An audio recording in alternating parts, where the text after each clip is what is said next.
bokomona mboka moko te na mokili oyo baboya kokanga bato. Mais ya biso eza un pays atypique. Ya biso bakoki kokanga yo mais bakoki koluka siko infraction yo osali. C'est-à-dire que bakangi yo nanu. Apo bakoki kotala na telefone na yo soki okomelaki nani message. Mais avant bofouiller na telefone, bokangelaki nini? C'est-à-dire que vous comprenez que la justice aujourd'hui est commis un bien privé. Et là, ils sont au service de la nation. Eux sont promptes à arrêter des gens. Mais oh bango basalaka bakangaka te kasi la netienne na opose kaka question mpona nini bakokaka kokanga bato bayiba mbongo te mpona makambo ya kokanga bato bayibaka mbongo babike baa baparent eza kaka ke baza intolérant balingi te mutu a réfléchir autrement balingi te mutu a critiquer Félix Tshisekedi na bango parce que mpona bango Félix Tshisekedi c'est un gourou c'est un dieu soki ocritiquer il faut bakanga alors lokwa baa na culture ya kokanga ils doivent se préparer à arrêter tout le monde.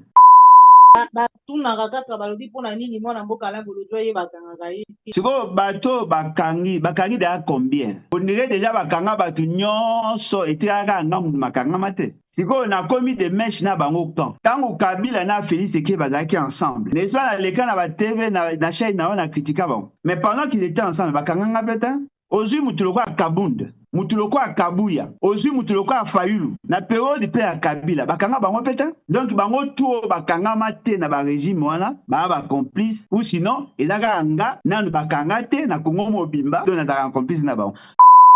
Mutoto aleli au lieu de défendre la patrie il a défendu son patron mais botala ba vidéo oyo tosala na ye na bato mosusu na kala je leur disais ndenge bosala bato wana balingaka bato ya mayele te bakoconsidere bino te o te ngai temps ezali mokonzi na mboka tozobunda mpo na pays tozobunda mpo na pays mais lelo aleli donc eza leçon mpo na bato nyonso bakommunikaka au nom de l'argent.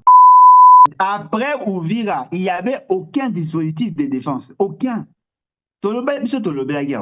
Mais quoi arrivé, Moïse Nzangi a lobby.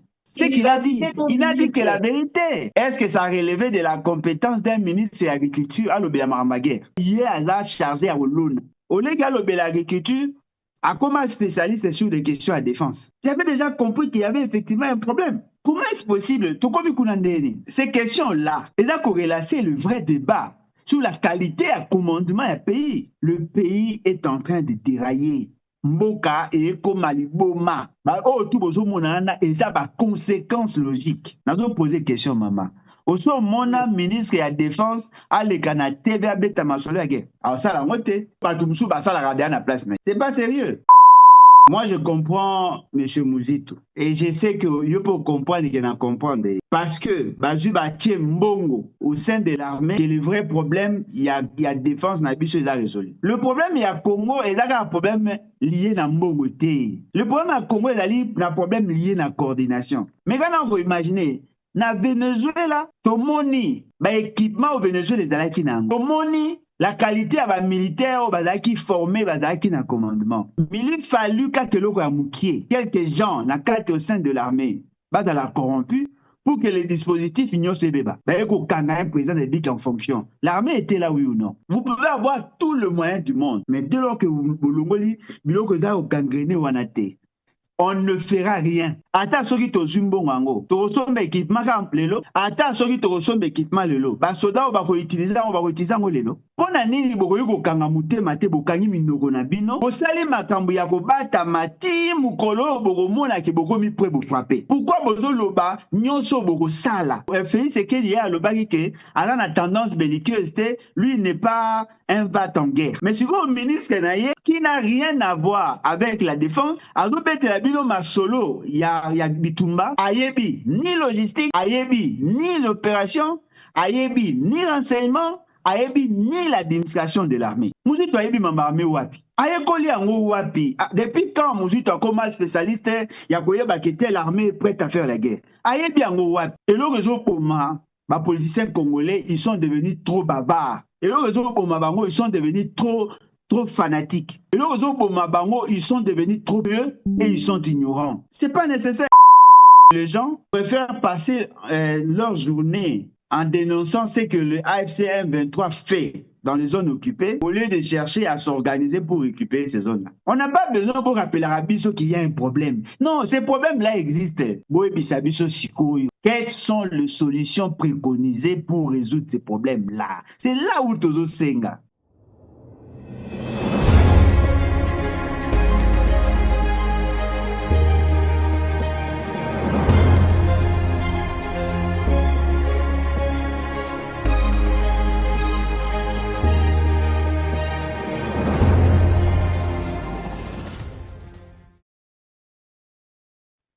Bozali déjà ebele comité, en tout cas bo meka ko partager lien na voisin na bayo nyonso bazali nzinga nzinga bandeko déjà moment je vais être comité retour lengi Nathalie Saki na biso tout à l'heure je pense il y a 3 ou 4 heures et était bozonga tokutana lisusu na partir il y a 20 heures et donc on a mona mboka lambo lojwa oyo azali bongo invité na biso ya pokwa ndelo na kometaki na bandeko balandi ya picture télévision ete mama jour ekombe tokozala na bomesano ya kozongaka ya koyakaka chaque jour kolanda na biso en live en direct na bainvité na biso bayo bomesana kolanda na lolenge na bango bazali kobunda mpona congo kopesa makanisi en rapport na mami matali mboka na biso république démocratique du congo voilà bandeko balandi ya picture télévision la chaîne de l'unité tozalaki direct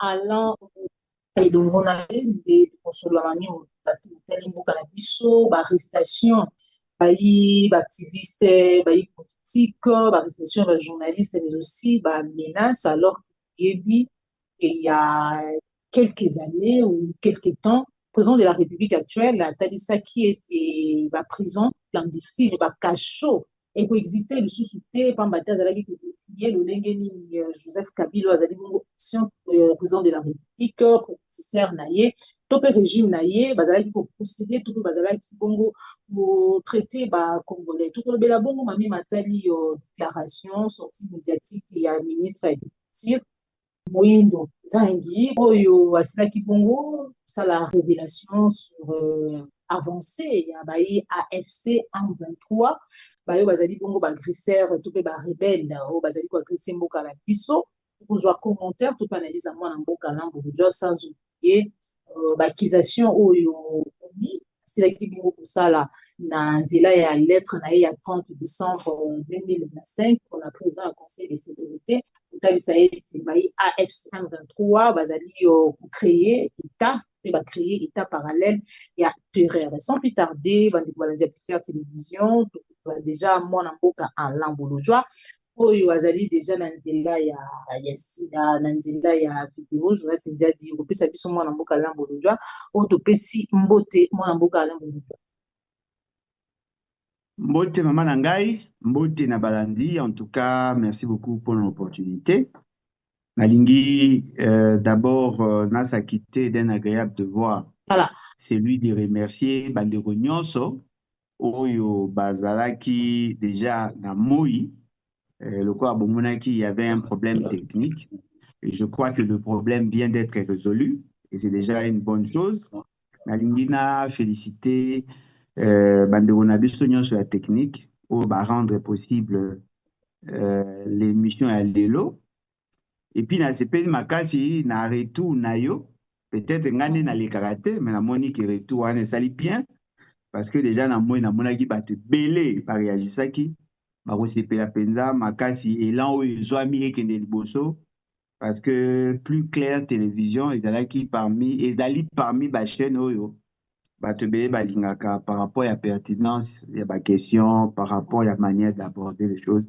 En tout cas, je vous encourage. Merci. Merci beaucoup, mwana mboka Alain Bolojwa pour la disponibilité na yo. En tout cas, maintenant, mingi na ba nyonso bozali kolanda biso bozalaki bongo na moi. En tout cas, il y a un petit souci avec la technique et voilà, le lien mwana mboka Alain Bolojwa lobi bozali wana. Alors, mwana mboka Alain Bolojwa na moi pe la monga oyo, il est question juste ya matali pepe moko oyo. Ça fait un moment pardon, il andaki ezali bongo ko koba Salema, ezali bongo arrestation, il y a des journalistes, il y a des politiques, il y a des activistes. Alors qu'il y a quelques temps, président de la République, Tadisaki, topé né et l'équipe, ete na bokambi na ye ya mboka akokanga bongo baprison nyonso clandestine bakacho oyo wapi ezali kosala ete babana bakangaka bana mboka dans l'illégalité. Alors komona mopepe wana surtout ndenge na bi il y a quelques mois Emmanuel Ramazani Shadari ndeko Parole Kamizelo na basusu bazali ebele lecture nini ozali kosala to pe commentaire nini ozali kosala komona aiwa? Oui, déjà, moi, Alain Bolodja, n'avais dit que l'État ne peut pas fermer les prisons. Hein? On n'est pas au paradis. L'État ne peut pas fermer les cachots non plus. On n'est pas au paradis. Volonté à l'État, et oui, vous avez peut-être que Batunion se bat tous à Mibeko. Mais, Batumusu se peut battre tous à Mibeko. Bao battre tous à Mibeko, et c'est na bango. Baza na bisika ya minyololo, baza na boloko. Mais là où maintenant, ils ont posé problème, ils ont dit que na Congo, na biso, même dans tous les États sérieux, kokota na boloko, ils ont na procédure. Ils ont na ba raison. C'est-à-dire, on ne met pas en prison, Mouto balingi ba tient en prison. Et Sengeli, d'abord, ba fait pour lesquels Bazako reproché, ils à la verré. Bakoyoko Kangayo 48 heures pour des raisons d'enquête, mais après, bako transférer devant ton juge naturel. Le juge naturel peut akoyoko tchayo na kokangama pendant un temps le procureur donc après bako tala par rapport à nature il y a dossier et excédé et les cas période où ils ont fixé par la loi.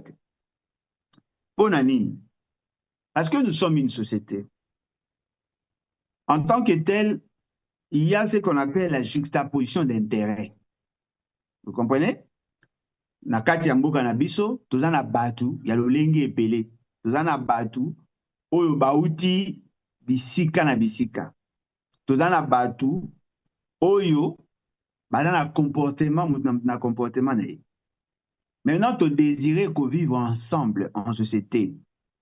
Et cette société-là doit être régentée par deux lois. Les lois là, la loi wana ezali que chaque Congolais a cédé une partie de ses droits pour créer ce qu'on appelle l'État.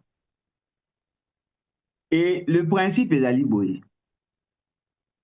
Ezali la liberté. Mais on ne peut pas avoir la liberté sans ordre. On ne peut pas avoir l'ordre sans discipline. On ne peut pas avoir la discipline sans sanction. Bokomona mboka moko te na mukili o baboya ukanga bato. Mais yabiso eza un pays atypique. Yabiso bakoyi ko kanga yo mais bakoyi ko luka siko infraction yo sali. C'est-à-dire que bakangi yo nanu.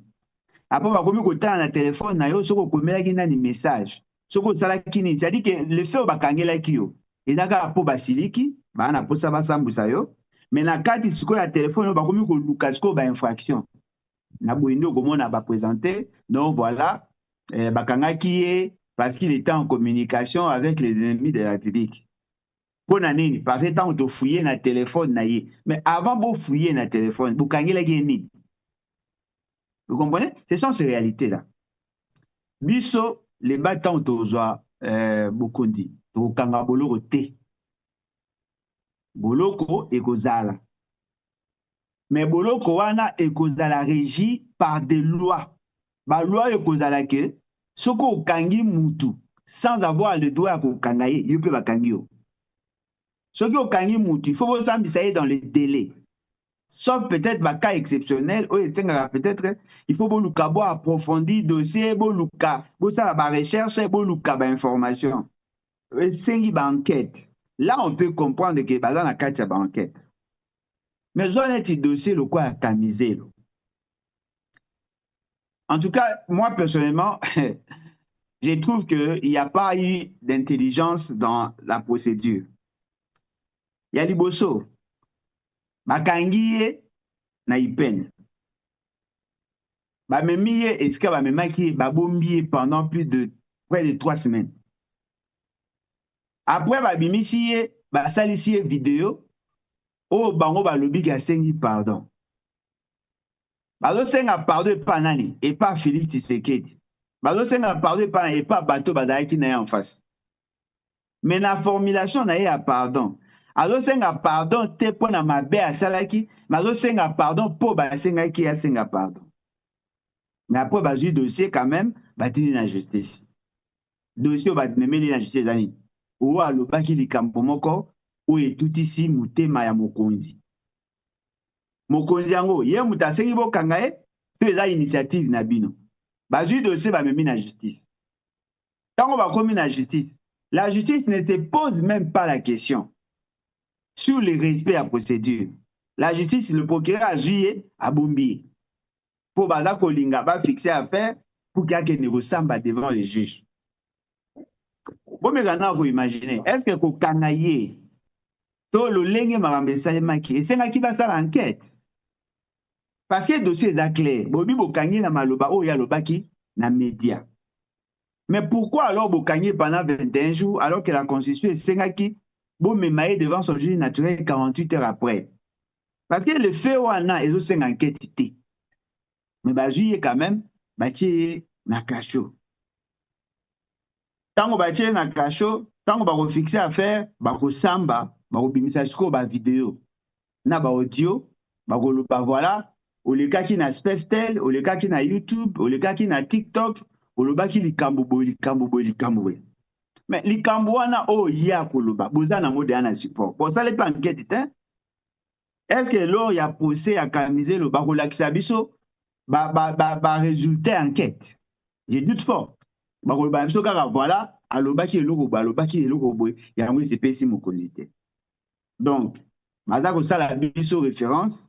Il y a ba loi au Salema à l'époque il y a 1963. Ba mibeko et Salema na kala avant qu'il y ait la démocratie. Avant que nous ayons cette constitution. Avant que nous ayons la philosophie où il a les lots. Et les juristes nous disent quoi? Tant que cette loi n'a pas été abrogée, ils ont côté en application, ils ont exécuté en gros, mais ils se référer à en gros. Non, l'esprit de la constitution est l'ingaki, la loi nyonso o ezali contraire à l'esprit de la constitution, ces lois-là, et que comme référence. Mais tellement que les juristes et les confusionnistes dans leur esprit, ils se référer à la loi 1800, 1905, 1948, 1900, où ils ont dans le contexte moussous. Toujours quand on bakangiye pour alobaki o mokonzamboka abalate a salaboete kaka po mutalobi ke mokonzamboka ngo abalate mbamoko bokomisa ngo problème ya grave ou à niveau qu'il faut muta samba avec la République pas alobi. C'est-à-dire que vous comprenez que la justice aujourd'hui est commis un bien privé. Et là, ils sont au service de la nation.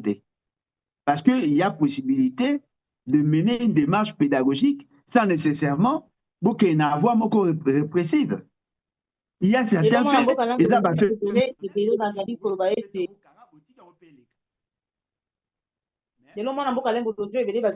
Liberté d'expression, les amis synonymes, il y a n'importe quoi, les cas, journalistes, politiciens, activistes, bazali kolobaka n'importe quoi na bitanolike, bazali kokoma n'importe quoi, ceux qui va interpeller bango comme liberté d'expression.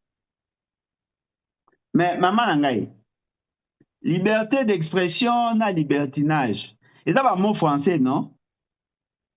Et banda kalat. Mo wana to expression wana et là kalat. Mais tant que bango bazaka na opposition.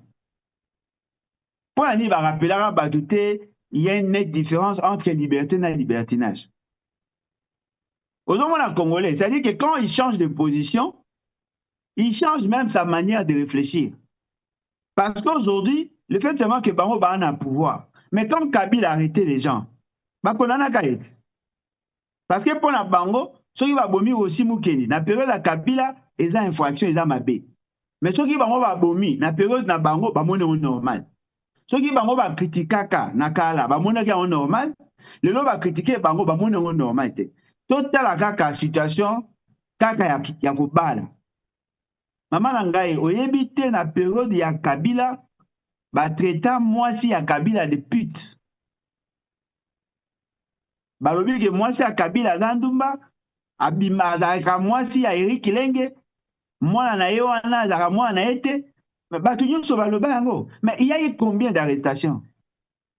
Oh balobaki famille ya Kabila eza bamiyibi bayibaka bambongo ya bapasseport bayibaka bambongo ya baplaque.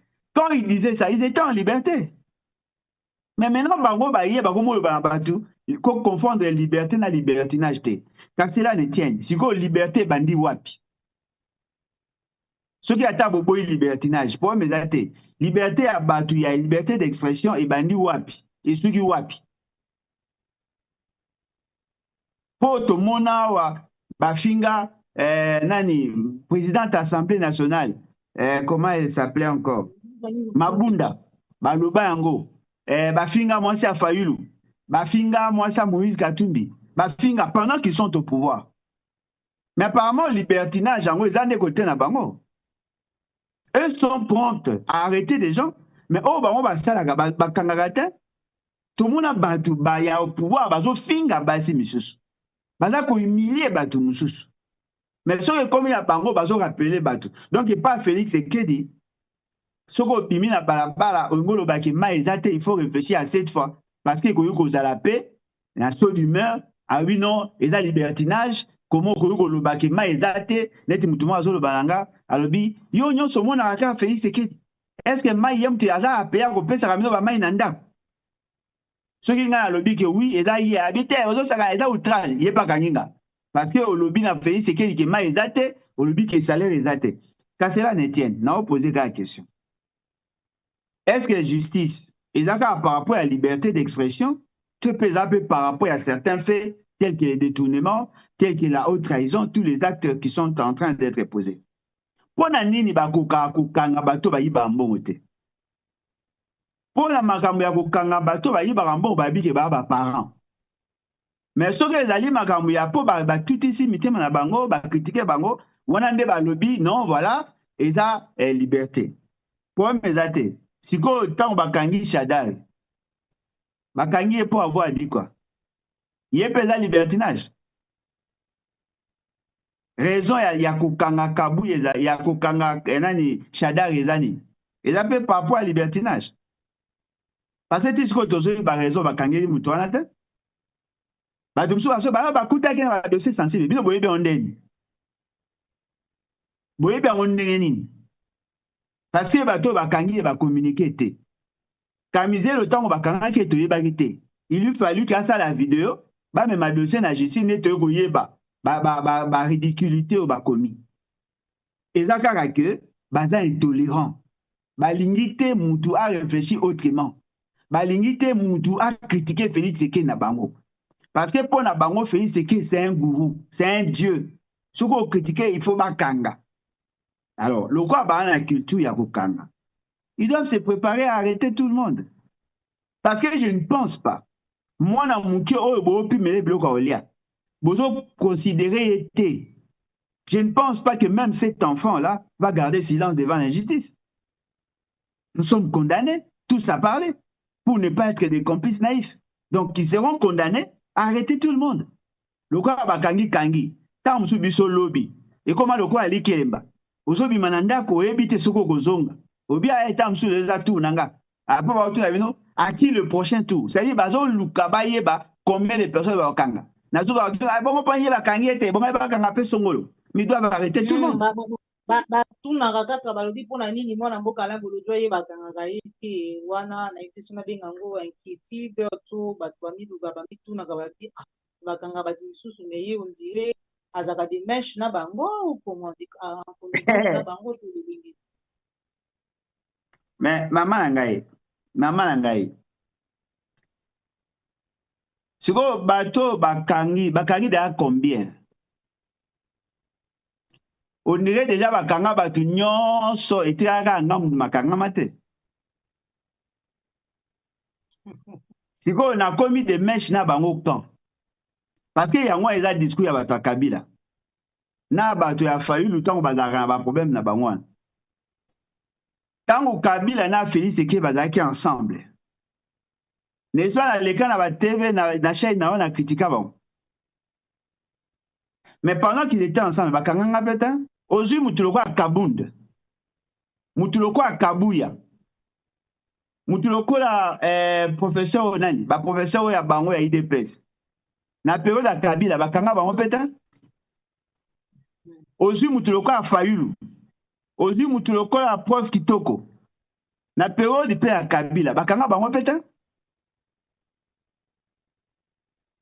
Donc, bango tout bakanga mate na ba régime wana, bango tout ba complice, bazagana bango, muto bazagana bango po bakanga bango te. Ou sinon, ezaka nga nanu bakanga te na Congo mobimba, ka nga nanu bakanga te, luka bakanga ngate to na zaka complice na bango. Donc bino boye batu ba ebite ke bakoki pe ko kanga. Ngate mena ape na bango te, mais peut-être pe bakoki ko kanga mutu musu po azagana bango. Et là, raisonnement, ils ont tenu. Et là, quoi, ils allaient que, nous avons un temps, en réalité, biso tant tozo bunda lelo to bosa na te ke Chéribin okenda kufa tant to bunda lelo to bosa na te Davin Kalala akufa mais babuma batu nyonso te meye babuma ye mutu na mtana destin na ye. En tout cas, nous avons besoin de faire un mon bouc à dernièrement tout au monde le célèbre communicateur tout au Lila a dit à chaque fois d'aller écarter na matali ba nomination à pour menacer pour qui porte la union sacrée et de comment va le dire était Maïwana c'est suite na akoka ko relever député to pe ko défendre le président de la République dans un na plateau moko ya télévision bipai wapi obetaka biloko ndenge tolobaka otalisaki ete moto oyo azalaki kodéfendre asala ni droit ni science politique et tout comme akokaki kodéfendre te yango bandimaka ye te donc président nembolo dia moto atrouve commentaire nini osali komona ye kolela ndenge wana ye moto azali bongo kodéfendre vraiment babengi célèbre communicateur.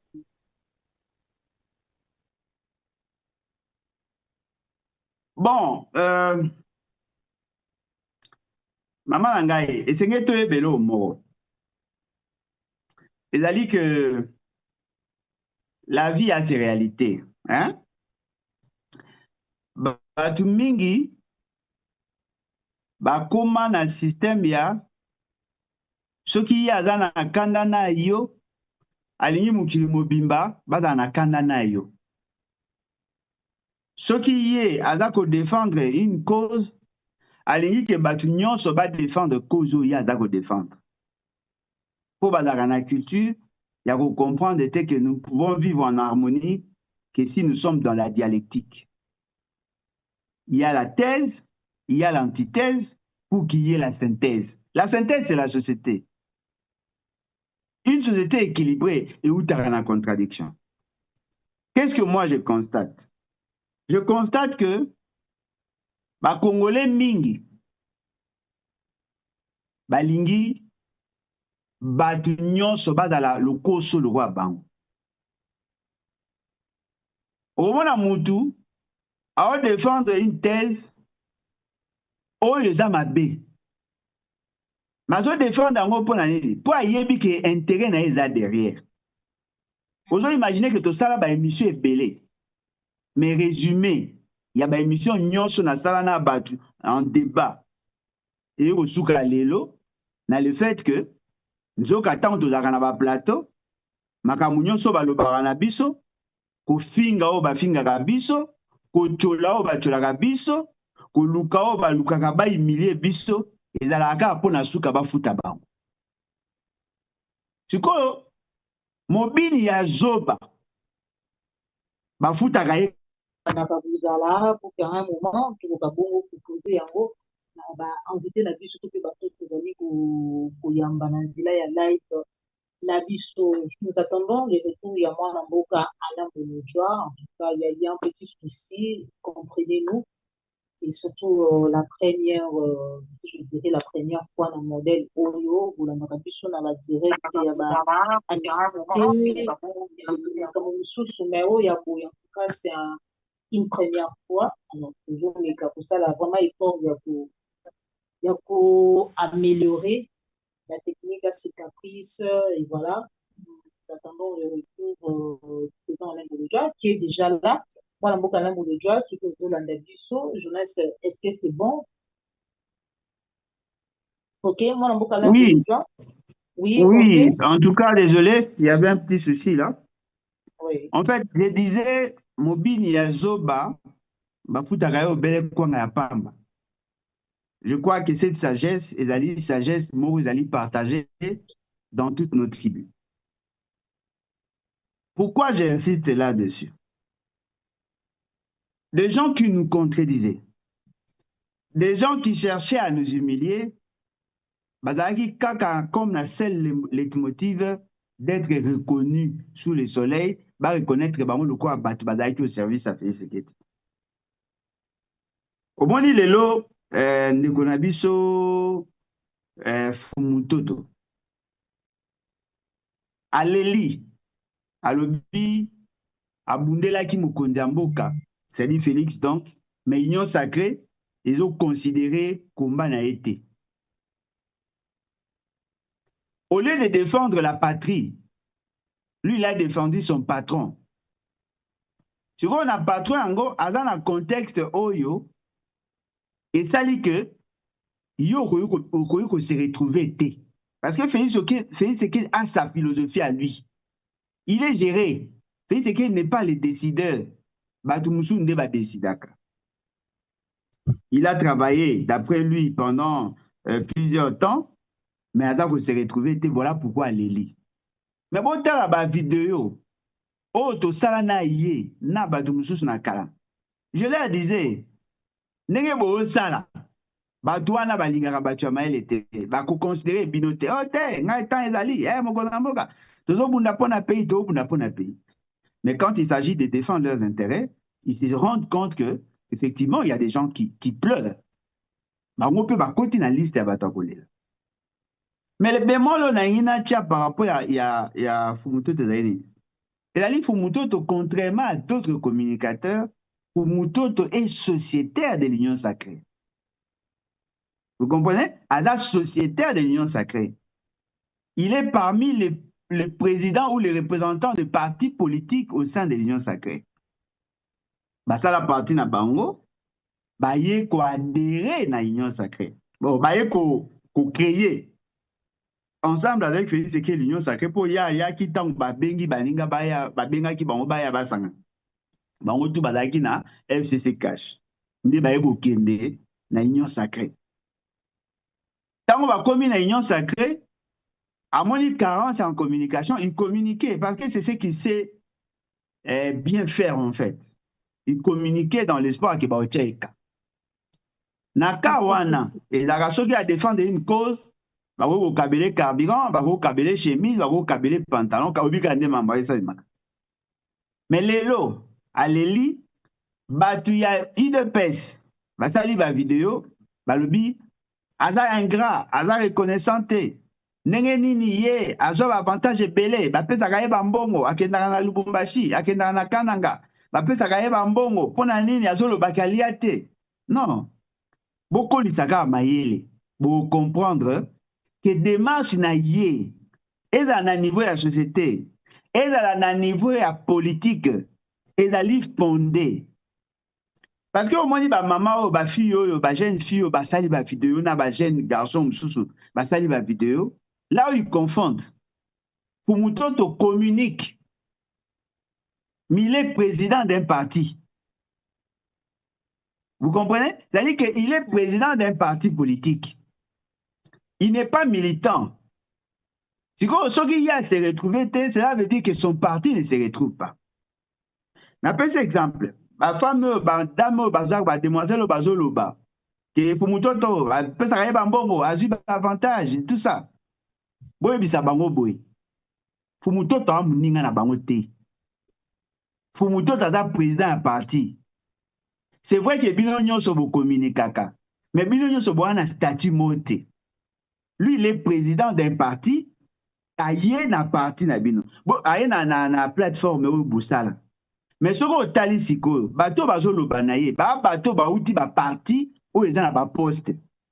Neti muta IDPS abi biso pe to lobaka to bundela mokonzi mais biso pe to se retrouvera te. Oh, et là te le quoi yo se retrouvera te que yé pas se retrouver te. Yo se retrouver te pour yo za militant un parti. Mais il faut se retrouver pour za président un parti. Pourquoi? Parce que parti n'est IDPS. Bazan a président, bazan a premier ministre, bazan a premier vice-président de l'Assemblée nationale, bazan a premier vice-président du Sénat, bazan a vice-premier ministre, bazan a ministre d'État, bazan a ministre, bazan a vice-ministre, bazan a gouverneur, bazan a vice-gouverneur, bazan a ministre provinciaux, bazan a sénateur, bazali a membre du bureau du Sénat, bazali, c'est-à-dire qu'ils ont de postes, bazan a mandataire public. Leur parti se retrouve. Mais bateau va communiquer, peut-être va se retrouver.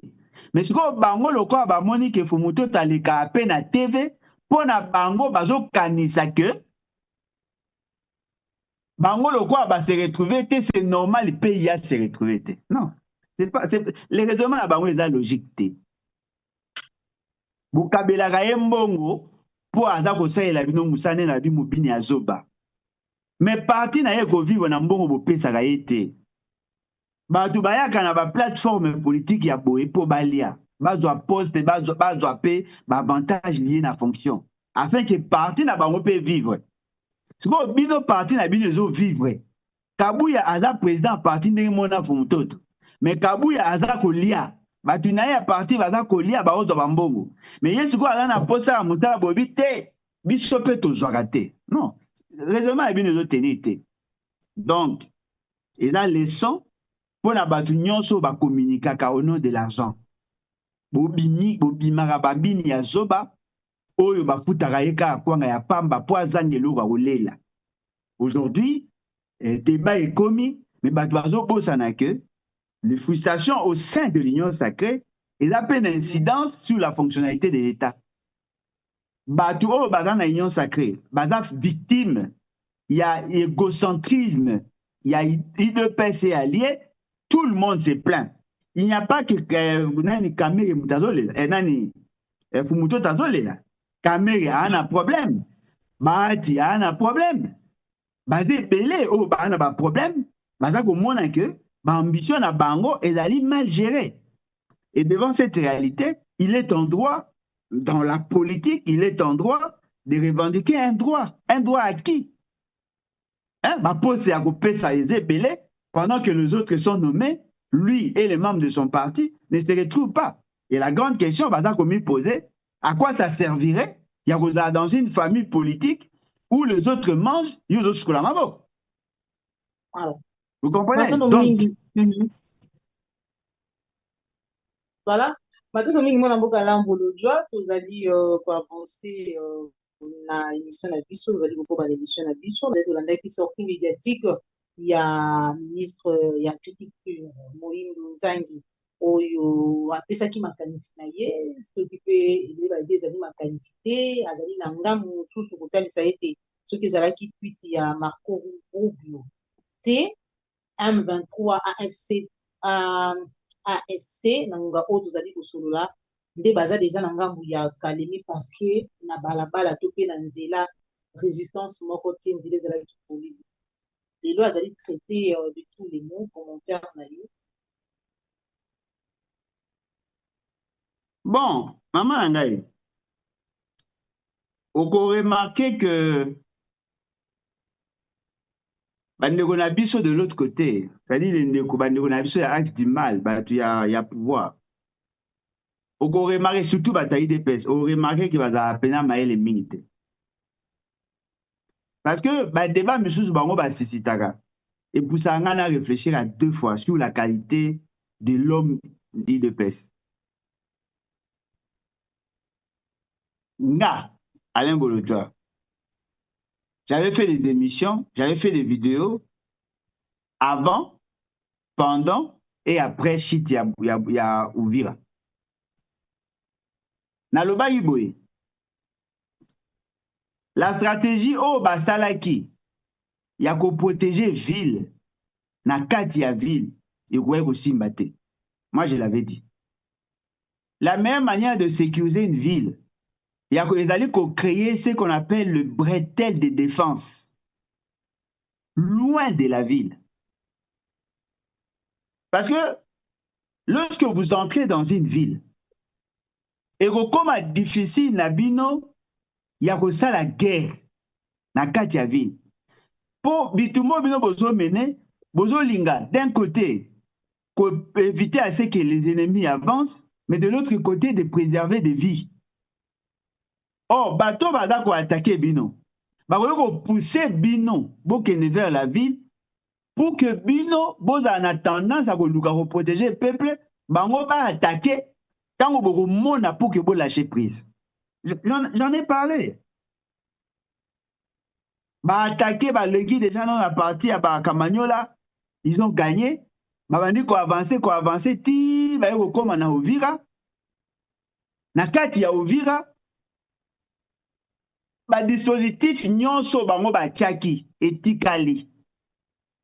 Bato bayaki na Uvira baye na ba armes légères na ba mituko ezaki en mobilité. Siko tango baye ba militaires bazaki sur place. Na population ba paniqué. Siko l'unité de commandement ekimi na Burundi. Bato bayoki ke l'unité de commandement na Burundi. Des bandades. Bato mingi bakimi bakoti Burundi. Bamsusu bapana, c'est-à-dire que nos militaires, tant on va salir repli na bango, va bien repli stratégique. Bakendaki na place moroté. Bakendaki na place belé, mais bazaki sous-équipé. Alors, ceux qui batu oyo babandaki koya, bazaki pena na intention ya solo, ya ko renverser l'ordre politique ya pays. Bangaki ba avancer parce qu'en ce moment-là, les militaires étaient en débandade. Après Uvira, il n'y avait aucun dispositif de défense. Aucun.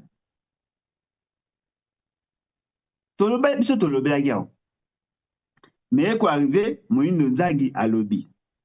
Nangina on a fait la parenthèse moko. Maman nanga oebi mukomo na ebi saka ke Moïno Nzangi alianga $20.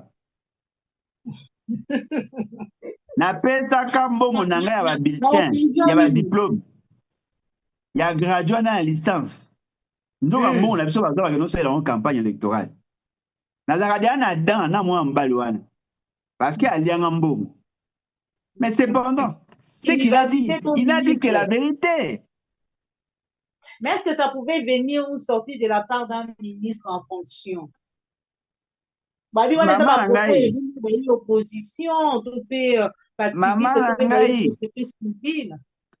Le problème n'est pas là-bas. Le problème n'est pas là-bas. Nazo ngala la kisayo l'ignarité qu'il y a autour, il y a bateau bazan à pouvoir. Yo posé question, est-ce que Moutou y a pouvoir au Kolobango? Mais est-ce qu'on a posé question? Est-ce que ça relevait de la compétence d'un ministre de l'Agriculture à l'Obéamarambaguerre? Parce que hier, Aza Moutou a sa Yalona, Masangu, Bandembi, Pilipili, tout ça, hier, Aza chargé à Olona. Mais comment est ça là que, au légal de l'agriculture, a comment spécialiste sur des questions à défense? C'est là la question. Et la question, Baza 3, ceux qui n'ont pas sanité, Baza 3. Il y a le ministre du Commerce extérieur. Il y a le ministre de l'Agriculture. Et il y a un député national. Spécialisation na bango, spécialité na bango lelo, ils allaient de parler sur la situation de guerre, de la guerre. C'est-à-dire, ceux qui vont faire la briefing na bango, bango benga ministre du Commerce extérieur. Aya ko beta masolo la guerre. Bango benga ministre ya agriculture. Aya ko beta masolo la guerre. Oui, ba on sa raisonner. Parce qu'ils sont ressortissants de là-bas et parce que ba jiraka ba wazalendo. Alors, maintenant, vous imaginez, maman Nangaï, bah, sa responsabilité. Il y a question de défense. Na batu oyo, baza na kati ya système de défense, te ou baza na kati ya armée. Bazu ba civil, ba pesi bango responsabilité. Il y a ko recruter. Il y a ko kende ceux qui ko former, ceux qui va formaka. Il y a qu'on déployer. Il y a qu'on ça la suivi et évaluation, il y a opération. Le jour où j'ai suivi Michiki, où donc on paie sa instruction, Habib Bango va dépendre na chef d'état-major général T. Va dépendre na nité, Bango va dépendre Bango de baza ba kondi, ya ba wazalendo. J'avais déjà compris, maman. J'avais déjà compris qu'il y avait effectivement un problème. Comment est-ce possible? C'est-à-dire que tu peux Batou, le droit, il y a que se constituer de groupes armés pour défendre. C'est comme commandant, il y a armée. Après, c'est hors de base à la réplique stratégique.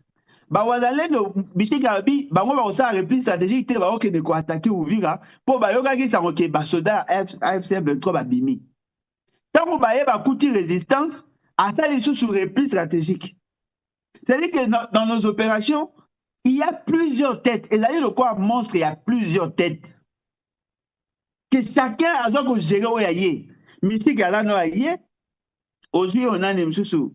Nani, oh, kuna, ministre, il y a commerce extérieur. Azano y a oh, kuna, moule, nani, azano y a je crois peine au mususu, on a nani. Au mususu, on a bossé na commune. C'est-à-dire que mutuna mutu, azana, oh, y a. Ils sont en train de travailler sur la défense de l'État. Et ce qu'ils font là-bas, ils ont échappé dans le commandement de l'armée. Monsieur qui écoute à l'obaki à lobby, va poser une question. Il y a moins de quand même encore, ba problème na ba militaire. Oui, ceux qui ba wazalendo ba monique ba militaire ba osa marambo c'est pas si ba ngoté. C'est-à-dire qu'on a un commandement à plusieurs têtes. Souvent ba tout ba au cas moi, le commandant, il y a défense. Il y a zone X ou Y, aleka, aloba, marambo ya monikuna. Alobi, effectivement, ceux qui sauvé, comme il a calamité, nous étions sauvés de justesse parce que, tu y a AFCM 23, tosaki, maloba, o ezaki maloba, il y a américain. Alors, poser une question. Donc, il n'y a pas lelo, toujours dépendre na bon vouloir, il y a américain. Azo linga, c'est justifié. Donc, ces questions-là, et ça corrélation le vrai débat sur la qualité à commandement du pays. Celui que vous appelez abusivement commandant suprême est défaillant. Il y a un problème de coordination, il y a un problème d'opérationnalisation, il y a un problème. Et ces problèmes-là qui justifient dans une large mesure la situation que nous avons. Tout ça. Non, et la question vous approche à Nangaté. Le pays est en train de dérailler. Mboka et Eko Maliboma. Les choses ne fonctionnent pas normalement. Et ça a conséquences logiques. On a bêta masolo ya Ndembi, ya Matungulu, ya Masangu, akomo bêta masolo ya guerre. Babengaki une émission pour bêta masolo ya agriculture. Babengaki une émission pour bêta masolo ya guerre. Et ça peut mbala liboso te, aleka na ba TV, aloba masolo ya guerre. Nazo poser question. N'est-ce pas que dans la coordination des actions, dans l'esprit de la Constitution, chaque ministre est chef de son département. Au lieu d'attendre le ministre de la Défense, aloba marambo ya guerre, et c'est le ministre de l'Agriculture, nazo loba. Au moment la ministre du Commerce extérieur, azoloba. Nazo poser question, maman. Au son mona ministre de la Défense, aleka na TV abeta masolo ya guerre. Alors ça, la moitié. Pour Batoumsou, ça la garder à la place. C'est pas sérieux. Que chacun reste dans la bande. Alors, moi, Mboujo, tu as dit tout à l'heure, il y a un série de problèmes, il y a un série de problèmes, pardon, la chaîne, il y a commandement.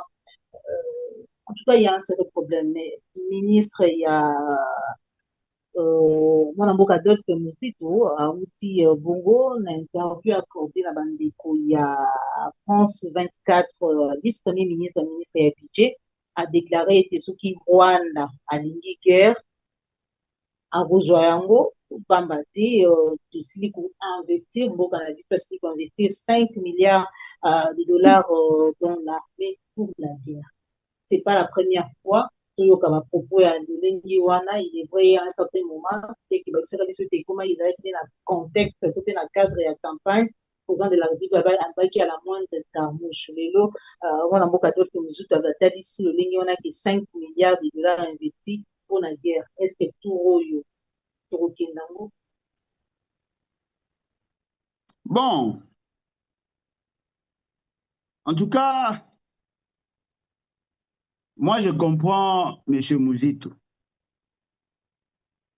Et je sais que je peux comprendre qu'il n'a comprendre. Nous, ce dépend de notre contexte. Vous comprenez? C'est-à-dire, dans le Congo, le postulat des gens change par rapport à leur centre d'intérêt, par rapport à la position où il y a Zanango. Mais je voudrais quand même pousser M. Mouzito à réfléchir au-delà. Alors, l'État congolais a investi 5 milliards sur des questions à défense. On a posé question, on a posé bas question. À investir en gros, na quantité, to na qualité. Est-ce parce que Bazu Baché Mbongo au sein de l'armée que le vrai problème, il y a défense na biche là résolu. Dans tout ça, alors, de manière magistrale, la démonstration qu'il y a un problème de commandement. Voyez-vous? Bazu Bapesi, Bawazale no Mbongo, Bapesi Michik. Bapesi Bitakwira. Bapesi Moindo Nzangi. Bapesi Paluku. Bapesi Songolo Fakala. Dans un exemple, pour bakende, pour organiser les jeunes, pour ça, opération. Même si vous avez de bons militaires, mais si déjà il y a un problème de chevauchement dans les actions, il y a un problème de rationalité dans les opérations, on ne gagnera pas la guerre. Le problème, il y a Congo, et là, un problème lié à Momoté. Le problème à Congo, il y a un problème lié à la coordination. La chaîne de commandement. On peut donner à l'armée tous les moyens possibles. Mais si on n'arrive pas à extirper dans l'armée la division qu'il y a au sein de l'armée, la corruption qu'il y a au sein de l'armée, on ne réussira pas. Mais quand vous imaginez, dans le Venezuela, tout le monde, l'équipement au Venezuela, les alaki nango. Tout le monde, la qualité à militaire, qui formé, qui na commandement. Mais il fallu quelques gens au sein de l'armée, la corrompu, pour que les dispositifs ignorent ce débat. Il faut un président de BIC en fonction. L'armée était là, oui ou non? Ce qu'on bateau, il faut combien? Bazaki mouké. Vous voyez, conséquence et la corruption dans la fonctionnalité des organisations. Vous voyez, Makambo et Tali, le non-respect à normes était dans la fonctionnalité de l'État. Vous pouvez avoir tout le moyen du monde, mais dès lors que vous gangréné, on ne fera rien. Il vous souviendra, il y a la loi de programmation, non? La loi de programmation, c'est 1,450 milliard. La bourse de est étalée dans 3 ans. Le lot il y a 5 milliards. 5 milliards, na budget passé, to 5 milliards na budget. Budget oyo, mbongo eza déjà. Mbongo yango, oyo baobeta 5 milliards. Et là, la budget oyo, d'après bango, non, pour 30% ya budget. Mbongo yango, oyo baobeta 5 milliards. Et là, mbongo eza déjà dans cash, to eza prévisionnel. Ce qui est prévisionnel. 30%, et d'aller 30% à montant global, tout 30% à montant à mobiliser. Les lones, tout ça, toi, derrière un bon mango, attends ceux qui te sont bon mango, tu reçois l'équipement comme le lot, attends ceux qui te reçoivent l'équipement le lot, bah, soda, on va utiliser le lot. Pour l'année, il faut que kanga mute mate bokangi minoko na bino, bosali makambo ya kobata mati mukolo bogomona ki bokomi prêt pour frapper. Pourquoi bozoloba nyonso boko sala Pona ni bowe ko kanga minoko na bino te, bozela ti mukolo boko koma après bosali. Nana posa kosala eloko na ndako na nga. Suis-je obligé à koya ko piolola? Bowe kosala ngo na ndenge ya nkuku te, bosangisi bambongo, boluki borekite ba jeune, bobongisi ba conditions de vie et de travail ya ba militaire, bosali formation esili, bosombi ba équipement, bozwi renseignement, bodéployer batou, botie ba dispositif, bobi OK, soko meki tokosala guerre. Parce que quand Félix Sekei alobaki ya moins d'escarmouche, Kagame a pris ça au sérieux. A même un dossier en international. Bitumango tosala, et ça l'a te. Ce qu'on peut imaginer, qui gagne Mouzitu aujourd'hui, allez na TV, dans le média, alors que l'État congolais aujourd'hui est prêt à faire la guerre au Rwanda. Alors que Félix Sekei a le baki, que le Félix Sekei a le baki, que a la tendance belliqueuse, lui n'est pas un bat en guerre. Mais si vous ministre Naye, qui n'a rien à voir avec la défense, a bete la bino masolo, ya Bitumba, ayebi ni logistique, ayebi ni l'opération, ayebi ni renseignement, ayebi ni l'administration de l'armée. Mouzi to ayebi mamba armée wapi. Il y a un commis spécialiste de mamba guerre wapi. Ayekoli yango wapi.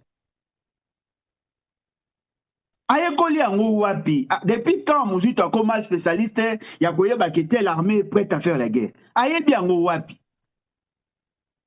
Biso mibale totanga aka ba livre, totanga aka ba ni toyoka apeka ba biloko ba expert bazoluba. Ngana etebi mamba guerre wapi. Bon, Kasela n'etienne. Toi on a 5 milliards. Armée la biso eza monter en puissance. Na osenga yenga Muzitu. Asi sana mama mobondo nanu.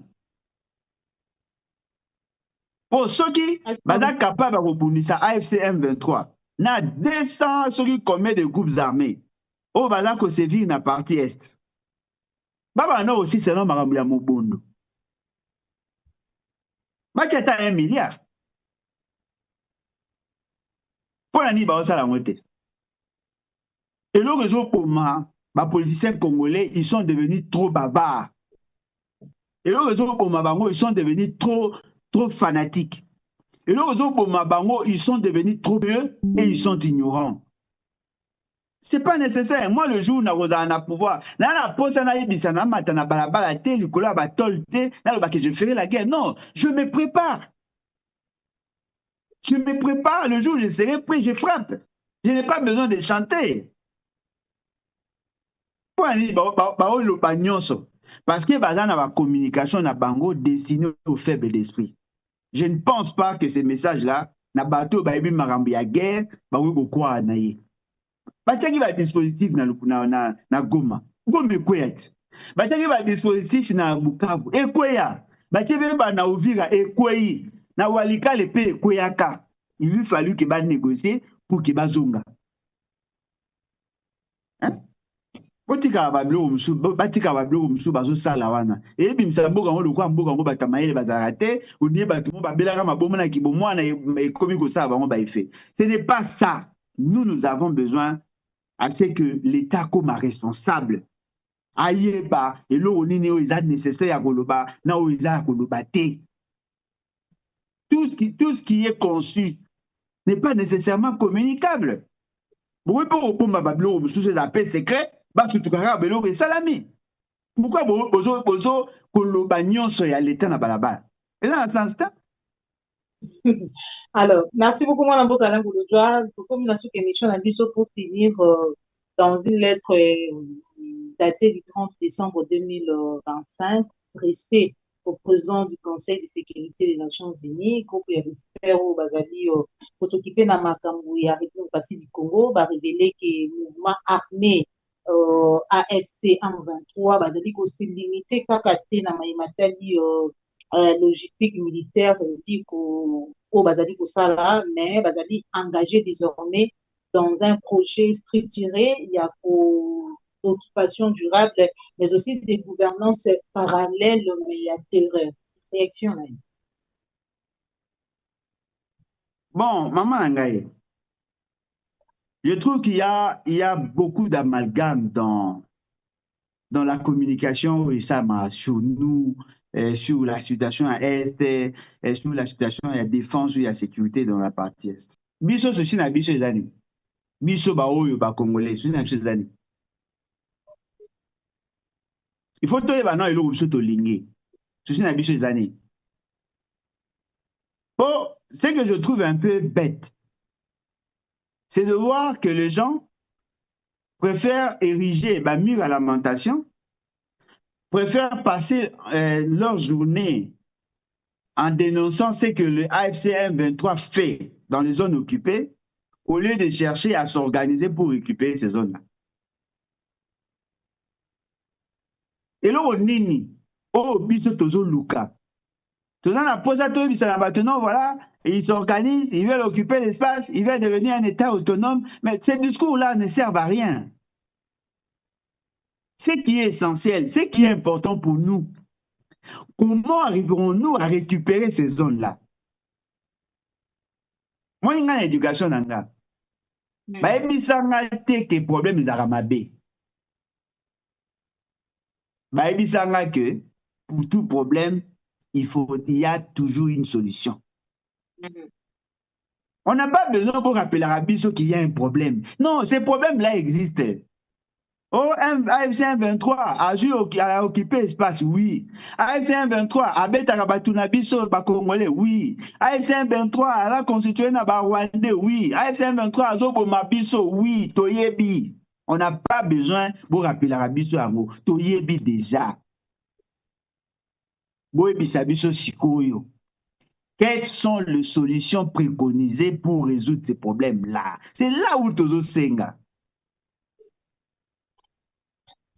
FC 23 bakangaki batu batili bango bakende kosala marche na makasi problème eza te awa mpe bosalaka yango FC 23 apekisi bato basala marche problème eza te awa mpe bosalaka yango. Notre problème n'est pas là-bas.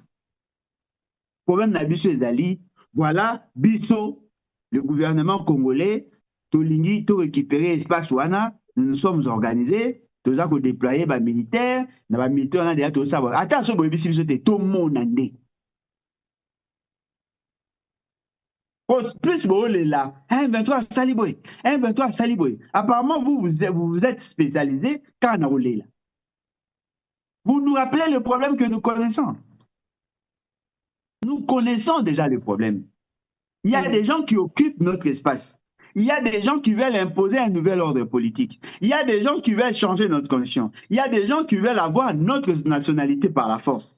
Toye bignon soana. Oh, biso tozo zela, na ba soi-disant bakondi. Quels sont les mécanismes ou quels sont les dispositifs oh bino boche? Quels sont les procédés oh bino bolingi bo appliquer pour que le problème soit résolu? Hein? Oye na hôpital. Oui, na mwana. Docteur, moi je suis malade. Malade, yana moi je sali ba. Ah, ye. Aye, maman, oui que moi je suis malade. On a un problème boye. Aye. Au juste, ngam na ebisa que moi je suis malade.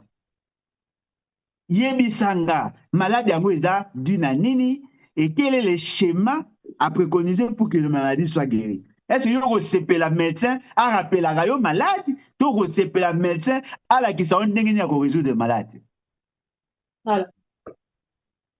C'est ridicule. C'est ridicule. Pourquoi nous tournons en Ukraine? Ceux qui sont présidents ukrainiens à rappeler la rabat chaque jour que nous sommes dans la guerre. Non. Hein? Il se bat à l'Obunda trouver la solution. Il y a un plus fort que lui en tout. Mais biso to nana muto a supposé moins fort que nous. Mais l'eau mogo ya zanango biso zanangote. C'est la qualité de l'homme politique. Hein? Ça, ce n'est pas ce que nous nous attendons. Comment récupérer Ouvira? Comment récupérer Bukavu? Comment récupérer Goma? Comment récupérer Bunagana? Comment neutraliser ces gens-là? Comment faire en sorte que prochainement, tu y a Bouba Yagalisou? C'est ce que nous attendons. Kagame a fini Trump a yambaki ça, ce n'est pas ça le débat. Le débat Merci est allé, beaucoup, Philippe, Félix pour Sekedi le débat. Okutaki, Mboka na biso, na 145 territoires. Pour Nini et Komindambo, qu'est-ce qu'il faut faire pour nous récupérer ces débats-là? D'accord. Merci beaucoup, moi, Ça devient de la comédie, ça. Oui, voilà.